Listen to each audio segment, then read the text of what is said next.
Colin Craig is here to accept it. Congratulations.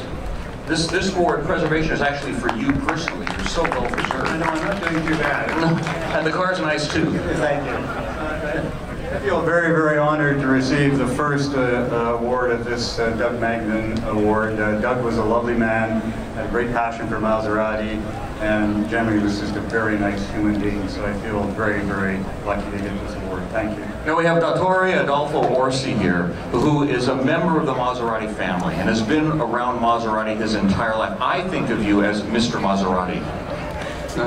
Are you joking? I'm happy to be here again after some years because I got the Hall of Fame some years ago.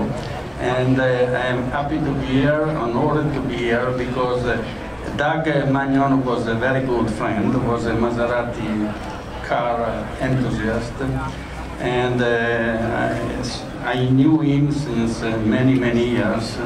He was an enthusiast about Maserati and about Italian food, and both are of my interest. And when the family asked me to come here to present this award, I was really happy and honored to be here in Doug memory. Okay, Dottore Orsi, tell us, what do you think the psychology was with the 3500 GT when the Maserati, they made the decision to make a production car, a real car, to make many of them for Maserati. What was the thinking at that time? The very first Maserati street car was the A6 1500, which was built presented in '47. Then there was a small production of 2-liter cars, single cam and double cam, but they were produced in small numbers and was not really effective from the point of view of the activity of the company. And if you think at 57, Maserati was building at the time also milling machines, which was the strong part of the activity. About 300 workers were at the time at the factory, and 200 were involved in the milling machine, and 100 in building cars. But at the time they were building Formula One, they were building sport cars, not only for the works team, but also for customers. And it's incredible to think that in the same year that they won the World Championship, they were able also to introduce the new 3500 GT, which was introduced in Geneva with two different body styles, one by Touring and the second by Alemano.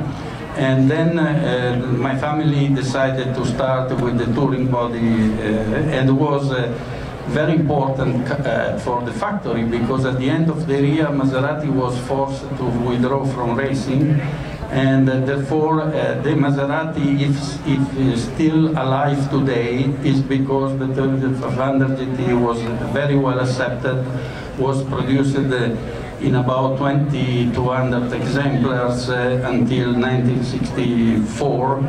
In '63, Maserati introduced the new Quattroporte, the Mistral, changed the line of the production. But for many reasons, Maserati 3500 has been a peculiar model for the make.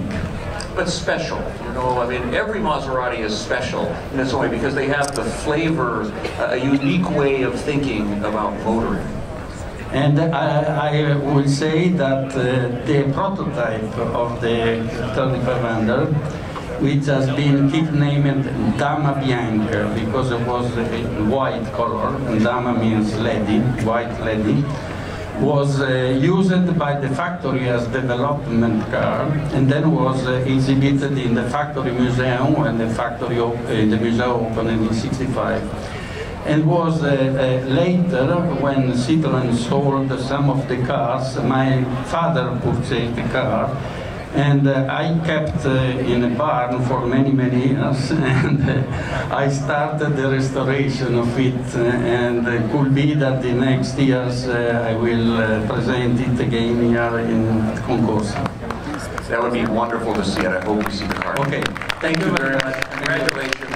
Preserve that car. All right. Very good.